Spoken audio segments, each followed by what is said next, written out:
कर्मों का फल भोगना। कर्मों का भोग निश्चित है। इस कहानी जिसमें आपको एहसास होगा कि व्यक्ति कितना भी इतरा ले, उसके कर्म उसे उसकी सही जगह पर ला ही देते हैं। एक सिद्ध आचार्य अपने शिष्यों के साथ तीर्थ यात्रा पर निकले। कुछ देर चलने के बाद वे थकान निकालने बीच घने जंगल में ही रुक गए। इतने में आचार्य को कुछ आवाज़ें सुनाई दी। ध्यान से सुनने पर आचार्य को समझ आया कि यह कुछ लोगों के रोने की आवाज़ है। उन्होंने शिष्यों को बोला, बालकों सुनो, ये आवाज़ें कहाँ से आ रही हैं। तब शिष्य एक दूसरे का मुंह देखने लगे, क्योंकि उन्हें कोई आवाज़ सुनाई नहीं दे रही थी। फिर भी गुरु के आदेशानुसार उन्होंने थोड़ी दूरी पर आकर देखा। केवल आचार्य को एक गहरे अंधेरे कुएं से कुछ लोगों के रोने की आवाज़ सुनाई दे रही थी।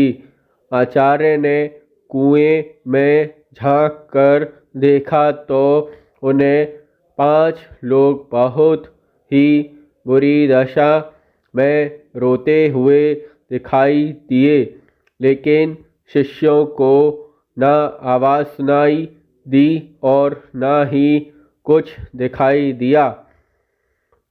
तब आचार्य ने उन 5 लोगों को मुस्कुराते हुए देखा और पूछा, भाई किन कर्मों का फल भोग रहे हो। तब वे 5 और जोर जोर से रुदन करने लगे। तब आचार्य ने शिष्यों को बताया, यहाँ 5 प्रेत आत्माएं हैं। यह सुनकर शिष्य डर गए। तब आचार्य बोले, बालकों डरो नहीं,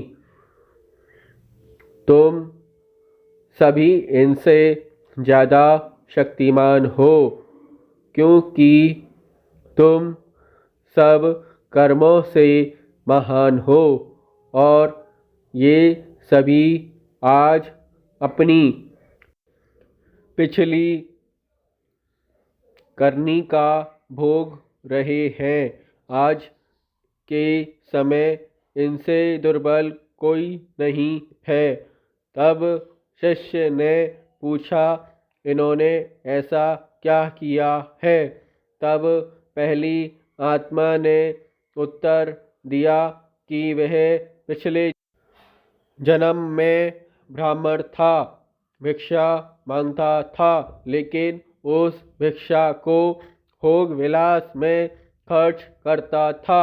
दूसरे ने उत्तर दिया, वह क्षत्रिय था और अपनी शक्ति का दुरुपयोग निर्बल असहाय गरीबों पर करता था।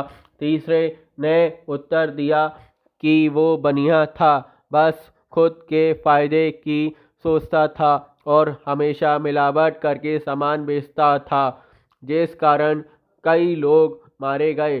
चौथे ने उत्तर दिया, वह शूद्र था, बहुत आलसी और जिम्मेदारी से भागता था, अपने माता पिता को पीटता था और दिन रात नशा करता था। पांचवें ने उत्तर दिया, वह लेखक था, अश्लील कथाएं लिखता था, उसने समाज को वासना का पाठ सिखाया था। इस तरह वे सभी पापी अपने पाप को भोग रहे हैं। उन्होंने आचार्य से निवेदन किया, आप गुरु हैं, आप दुनिया वालों को समझाएं कि बुराई का रास्ता क्षण की खुशी देता है, लेकिन इसका दंड कई जन्मों तक अंधकार में भोगना पड़ता है। कहानी की नीति, मनुष्य को कर्मों का फल भोगना ही पड़ता है, फिर वो किसी भी जन्म में हो। कहते हैं जिस तरह ईश्वर है वैसे ही भूत भी होते हैं, लेकिन ये जितने दुर्बल होते हैं उतना कोई नहीं, जितने कष्ट में वे होते हैं उतना कोई नहीं। वे अपनी करनी का भोग करते हैं। क्षण की विलासिता कई जन्मों का डर बन जाती है। व्यक्ति कितना भी इतरा जाए, नियति उसके कर्मों का हिसाब रखती ही है। इसलिए सदैव सद्मार्ग पर चलें। अगर गलती हुई भी है तो उसे सुधारें।